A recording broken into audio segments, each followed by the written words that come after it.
Well, it's day 4, and of course, yeah, there are lots of big questions surrounding cancer, but also little things as well. Little things like, how on earth do you have a shower when you've been told not to get your PICC line wet? And for people that haven't been keeping up, a PICC line is like a permanent little tube they put in my left upper arm. It sticks out above the skin. It's all sort of padded down, of course, and tied in place, but it's there so that they can put in the chemotherapy anytime they like. They can take blood out. It feeds straight into a major vein in my chest, but it mustn't be allowed to get wet. It has to be kept clean and dry at all times.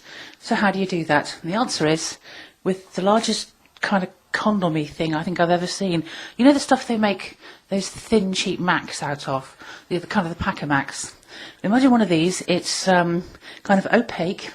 My husband is going to have to help me on with this because there's no way you can do this one-handed. It's arm length, so I'm just going to pop my arm, and it's elasticated at one end. Just mind the tube. Mind the tube.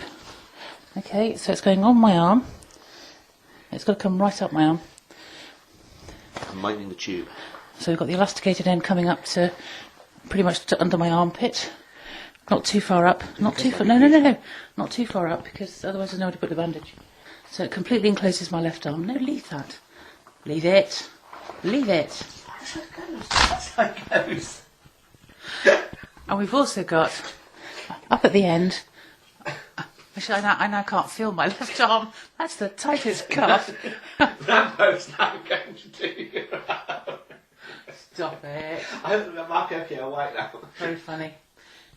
And up at the end, near the cuff, hang on, we're going to get this on. Going to get this on tape. No, wait a minute. There should be. Hang on. See, typical husband is goes banging in. He hasn't even read the instructions. I've sat and read the instructions. What are instructions for? Behave. Right, you should find a little white piece of Velcro on the up near the cuff. Yes. Right. Stick one end to that.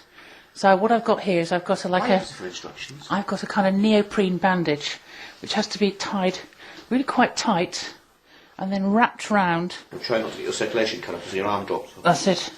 And then it sticks back to itself. So, ow, left arm now enclosed in nasty Packer-Mac material, and I've got to try and get in the shower. Picture? I don't think a picture at this point would be helpful, but thank you very much indeed. And I think I'm going to have to draw a curtain, quite literally, over this, because he's going to have to help me in the shower. See you in a bit. Bye. Well, that was interesting. It's slightly surreal to be in a shower. Obviously trying to desperately keep your arm up and out of the way, because if you keep it up, then of course the water's going to flow down the sleeve and into your armpit rather than from your arm, and try and get down into your arm and get the PICC line wet. But it does mean you're very aware you're standing there giving a sort of becondom Nazi salute for the last 5 minutes. You've got to laugh, haven't you?